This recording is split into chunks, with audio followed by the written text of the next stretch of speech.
Hi there, my name is Morgan Risden and I'm the creator of Center Studio, where I teach people skills to feel more comfortable more often.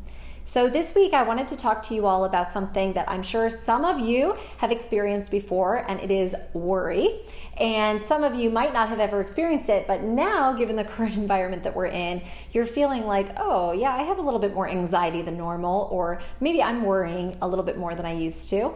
And if that's the case, then this video is going to be for you. So oftentimes people think of Alexander technique as this body work, we deal with ergonomics and mechanics, etc., pain.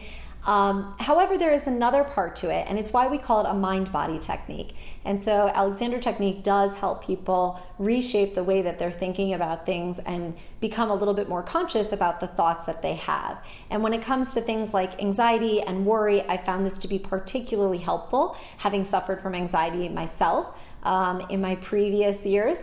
And so I just want to talk to you about the things that I've discovered that have helped me. So first off is I always love to think about what is the worst thing that could happen. And I like to state it because otherwise, if I don't specifically think it, my brain will have all these other thoughts. And maybe they're not even the worst case scenario, they're just a lot of bad ones, right? So I like to just think to myself, what is the worst thing that could happen? So for example, when I started my YouTube channel, what's the worst thing that could happen? Well, maybe people don't like my video. People comment on me and they say, I hate your stuff and I don't like what you look like and I don't like what you have to offer and whatever, right? Okay, so I guess the truth is that the worst thing that can happen is some negative feedback. Yeah, I could live with that, right? So once you decided and you say, okay, then it's you can kind of give yourself this permission to then replace it with something else.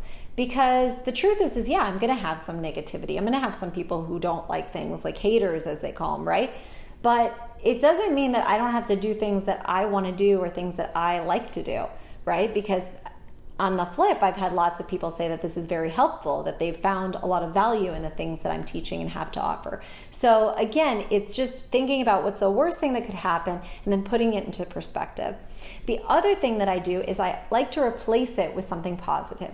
So the negative thoughts are very easy when we're worrying. For example, my daughter is starting virtual learning, as I'm sure some of you are experiencing with your family as well. So that means that my first grader is going to be sitting in front of a computer for an extended amount of time, Monday through Friday, starting in a week. And so with that in mind, I think to myself, what is the worst thing that could happen? Okay, well, her back could hurt, she could get bored, etc., etc. Okay, so that's the worst thing. Then I take it and I replace it with something positive. Okay, so she's gonna have to work from home. Let me at least be productive with my time and think about how could I set up a little area. So we moved her tent, her and her sister have a little tent, so we moved that out of a nook, we put in a little desk, got a lamp, a rug, a chair, So we set her up for success so that, okay, at least you have a learning area and we're getting her excited about it. So thinking again creatively about how could I make this worry and turn it into something better.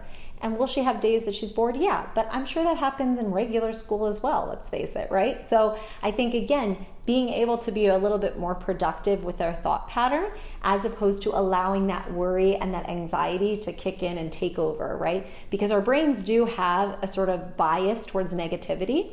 So I also like to keep my thoughts busy on other things, those more positive things, because your brain can't always really multitask with worry and also be productive. So the minute that my husband and I decided to do this whole, workstation for my daughter, it became the anxiety started to decrease and the worry started to dissolve, because now I was focused on something that I felt oh, this is great. This is actually going to help her. So it's again, just kind of shifting the thoughts to something a little bit more positive.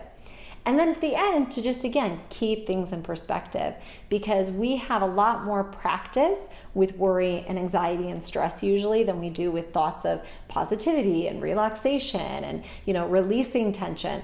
And so if you can just really keep in mind the fact that this is a practice, this is something I have to do over and over and over again, and eventually one day it is going to get easier, right? There's nothing that you can practice all the time that eventually you're not going to get good at, friends. Okay, so if you found this video helpful, I'd love if you would share it with your friends. If you haven't already, I'd also appreciate if you'd subscribe to my YouTube channel. You can do so by hitting the button below. All right, until next time, friends, take care. Ciao.